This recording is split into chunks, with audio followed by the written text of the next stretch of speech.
आप fourth stage पे हैं थोड़ा कम लगेगा, फर्स्ट स्टेज पे हैं तो बिल्कुल जल्दी उतर जाएंगे। तो फर्स्ट स्टेज पे हैं तो फोर्थ स्टेज पे जाने की वेट मत कीजिए, आप इसका ट्रीटमेंट शुरू कराइए। और आपको किसी के उसमें आने की ज़रूरत नहीं है, आप टेस्ट कराइएगा। मैं आपको टेस्ट बताएंगे, हम सारी चीज़ें आपको टेस्ट बताएंगे, वो टेस्ट आप कराइएगा, वो टेस्ट आप रिपीट कराइएगा। लॉजिक है, एक आपका बिफोर टेस्ट हो गया, एक आपका आफ्टर टेस्ट हो गया, तो आपको भी नज़र आएगा, हमें भी नज़र आएगा और सबको नज़र आएगा किस प्रकार से चेंजेस आ रहे हैं, किस प्रकार से GFR बढ़ता चला जा रहा है, और किस प्रकार से अगर आपकी CKD है फिफ्थ स्टेज से फोर्थ धीरे धीरे किस प्रकार से आपका इम्प्रूवमेंट आ रही है। ये सब चीज़ें मेडिकल रिपोर्ट्स में आपको नज़र आएंगी। उसके अलावा आपको फिजिकल लेवल पर भी चेंजेस नज़र आएंगी। कई बार होता है कि स्वेलिंग बहुत ज़्यादा बढ़ जाती है, उस चीज़ में नज़र आएगी। कई बार पेशेंट को सांस लेने में प्रॉब्लम शुरू हो जाती है, कई बार इचिंग होनी शुरू हो जाती है, पोटेशियम बढ़ जाता है। इस तरह की जितनी भी चीज़ें हैं, कई बार यूरिन नहीं आ रहा होता, डायलिसिस पेशेंट रेगुलर डायलिसिस करा रहे होते हैं, यूरिन आउटपुट नहीं होता उनका। तो इन सब चीज़ों में आपको धीरे धीरे हमारी मेडिसिन से इम्प्रूवमेंट आएगी।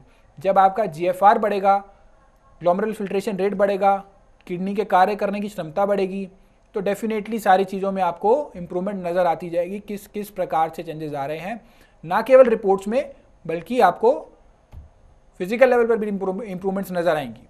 ये चीज़ समझने वाली। बिल्कुल। और यहाँ पे जब आप इतनी सारी बातों के बारे में हमें ज्ञान दे रहे हैं तो आपसे ये भी जानना चाहूँगी कि क्या कोई पर्टिकुलर डाइट प्लान भी होता है जो किडनी फेलियर जिनका हो जाता है, जिन पेशेंट्स का, उन्हें फॉलो करना चाहिए? क्योंकि मुझे याद है आपने हर एपिसोड में कुछ ना कुछ ऐसी खास बातें बताई हैं, तो बताइएगा। जी देखिए, डाइट प्लान डेफिनेटली होता है। एक पेशेंट अगर उसका डाइट प्लान लेकिन उसकी प्रॉब्लम के अनुसार होगा। अगर एक पेशेंट का डायलिसिस चल रहा है तो डायलिसिस के पेशेंट का थोड़ा डाइट प्लान डिफरेंट होगा। अगर एक पेशेंट का डायलिसिस नहीं चल रहा है उसका थोड़ा डिफरेंट होगा, क्योंकि डायलिसिस में आपका प्रोटीन वॉश आउट हो रहा होता है, तो उसमें थोड़ा सा हमें देखना पड़ेगा आपको क्या डाइट देनी है। और भी चीज़ें देख के बताएंगे, वो इलेक्ट्रोलाइट्स किस प्रकार से हैं उसके अनुसार डाइट प्लान देंगे।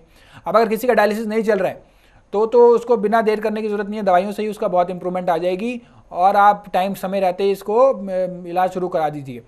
और डायलिसिस नहीं है तो उसमें सारे इलेक्ट्रोलाइट्स हम देखेंगे कौन से इलेक्ट्रोलाइट कहाँ हैं, फिर हम उसके अकॉर्डिंग एक डाइट प्लान बनाएंगे। पर्सनलाइज डाइट चार्ट दिया जाएगा आपको। एक आपका ऐसा नहीं होगा कि आपने एक ही डाइट प्लान सबको दे दिया जाए, तो वो तो उतना सिद्ध नहीं हो पाता अच्छा। लेकिन एक पर्सनलाइज आपकी प्रॉब्लम के अनुसार और सब चीज़ों के अनुसार दिया जाएगा। और मेडिसिन भी प्रॉब्लम के अनुसार दी जाएंगी, आपकी रिपोर्ट्स देखी जाएंगी, उसके बाद ही दी जाएंगी। सब चीज़ें आपसे पूछी जाएंगी, उसको एनालाइज किया जाएगा, फिर आपको मेडिसिन दी जाएंगी किस प्रकार की मेडिसिन से आपको इंप्रूवमेंट आ सकती है। बिल्कुल। और यहाँ पे अगर आप जानना चाहते हैं, आप अपनी रिपोर्ट्स के आधार पर ये जानना चाहते हैं कि भाई आपकी किडनी फेलियर जो है आपका वो क्या लाइलाज है वाकई, तो इसके लिए आपको अपनी रिपोर्ट्स लेकर एक बार डॉक्टर साहब के पास आना पड़ेगा। नंबर्स आपसे वी के सामने हैं, नंबर्स पे जल्दी से आप कॉल कीजिएगा और कॉल करने के बाद आप आके डॉक्टर साहब से मिल सकते हैं। फिर वो आपकी रिपोर्ट्स को देखकर ये बता पाएंगे आपको कि भाई वाकई क्या किडनी फेलियर आपका जो हो चुका है, आपको अब इसके लिए क्या कुछ करना चाहिए, क्या क्या प्रिकॉशंस हैं जो आपको लेने चाहिए, कौन सी दवाइयों का सेवन आपको करना चाहिए, और जो एग्जिस्टिंग दवाइयां हैं जो जिनका सेवन आप रोज़मर्रा की ज़िंदगी में अभी तक करते आ रहे हैं, क्या वाकई वो वाली दवाइयां सही हैं आपके लिए, आपके किडनी फेलियर के लिए। सारी जानकारी आपको तब दी जाएगी। लेकिन जो लोग मिलने नहीं आ सकते हैं उनको डॉक्टर साहब ने बताया फ़ोन पर भी आप हमसे जुड़ सकते हैं, नंबर्स आपके सामने हैं। और आप सभी को जानकर बेहद खुशी होगी कि डॉक्टर साहब की ये 5th जनरेशन है जो आयुर्वेदा में इतने अच्छे तरीके से आप सभी का इलाज कर रही है, काम कर रही है। तो यहाँ पे आप सभी को जल्द से जल्द हमारी इस संस्थान से, कर्मा आयुर्वेदा संस्थान से जुड़ना होगा और उसके बाद ही आप अपना सफल इलाज किडनी का करा सकते हैं।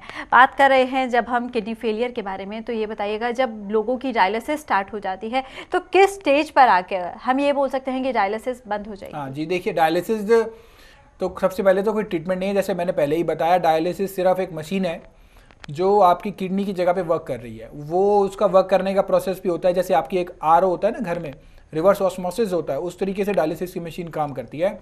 आपका हैवी मटेरियल को एक तरफ कर देती है और लो मटेरियल को एक तरफ कर देती है, जो कम वेट वाला होता है। ये चीज़ समझने वाली है। अब इसमें आपका वो इतनी इंटेलिजेंट मशीन तो है नहीं, इतनी स्मार्ट मशीन तो है नहीं जितनी किडनी है। उसमें वो सारा प्रोटीन को भी बाहर निकाल देती है। तो डायलिसिस से तो कॉम्प्लिकेशंस तो आती हैं, एक तो एक्सट्रीम वीकनेस भी आती है, क्योंकि प्रोटीन्स के तो हमारे बॉडी में बहुत सारे फंक्शंस हैं, तो वो सारे फंक्शन कॉम्प्रोमाइज़ हो जाते हैं क्योंकि प्रोटीन सारा वॉश आउट हो जाता है। ये चीज़ समझने वाले। अब डायलिसिस की स्टेज पे आके बंद होता है। जैसा मैंने बताया, अगर किसी का GFR 5 है, 10 है, 11 है, 12 है, उस GFR को बढ़ाया जाएगा। उस GFR कैसे बढ़ रहा है रिपोर्ट्स में देखा जाएगा। जैसे ही वो GFR 15, 20, 25 हो जाता है, depending on patient to patient, जैसे ही वो वहाँ पहुँचता है, वहाँ पे हम पेशेंट को भी डायलिसिस की आवश्यकता नहीं पड़ेगी और ना ही डायलिसिस बताया जाएगा, ना ही उसको एडवाइस किया जाएगा डायलिसिस। और ये रिपोर्ट आप कहीं भी दिखाइए, ये रिपोर्ट मेरे से आप इस चीज़ के बारे में नहीं, आप ये रिपोर्ट GFR की फिर कहीं भी दिखा दीजिए, सभी डॉक्टर्स आपको यही एडवाइस करेंगे जो मैं करूँगा। ये चीज़ समझने वाली है। चलिए, यहाँ पे आप सभी ने सुना कि डायलिसिस किस स्टेज पे जाके बंद हो सकती है, किडनी फेलियर के बारे में हमने आपको तमाम तरह की बातें बताई हैं आज के इस कार्यक्रम में। मुझे पूरी उम्मीद है आप सभी को आज का ये एपिसोड काफ़ी ज़्यादा इन्फॉर्मेटिव और पसंद आया होगा। फिलहाल अगर आप कुछ भी और जानना चाहते हैं तो कॉल कर सकते हैं, नंबर्स आपके सामने है। समय का इशारा हो रहा है, आप सभी से चाहेंगे इजाज़त। आपका बहुत बहुत शुक्रिया करना चाहूँगी। नमस्कार। नमस्कार।